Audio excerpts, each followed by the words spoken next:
Hi friends, good morning. Welcome to NV world channel. ఇవాళ ఏంటంటే మా టోనీ గురించి. మా టోనీ అయితే చిన్నప్పటి నుంచి కూడా డిసిప్లిన్గానే ఉంటుంది ఫ్రెండ్స్. అంటే గలీజ్ చేయడం కానీ, వాష్రూమ్కి ఎక్కడంటే అక్కడ వెళ్ళడం కానీ, ఎవరినైనా మీద పడి కరవడం కానీ అలాంటివి ఏం చేయదు. చాలా ఫ్రెండ్లీగా ఉంటుంది. మా ఇంట్లో వాళ్ళతో బాగుంటుంది ఫ్రెండ్లీగా. బయట వాళ్ళు వచ్చినా సరే అరుస్తుంది కానీ ఎప్పుడు కరవదు కూడా. మనం పెంచేదాన్ని బట్టి అవి పెరుగుతాయి. మనం చిన్నప్పటి నుంచి ఎలా వాటిని అలవాటు చేస్తామో అలాగే అలవాటు అవుతాయి అన్నమాట.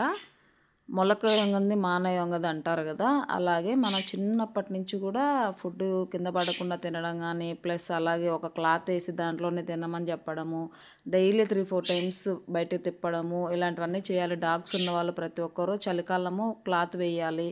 మంచిగా చూసుకుంటే అవి కూడా మనతో ఫ్రెండ్లీగా ఉంటాయి. నాకైతే బెస్ట్ ఫ్రెండ్ అండ్ సెక్యూరిటీ మా Tony. Like and subscribe. By bye friends. Thank you so much.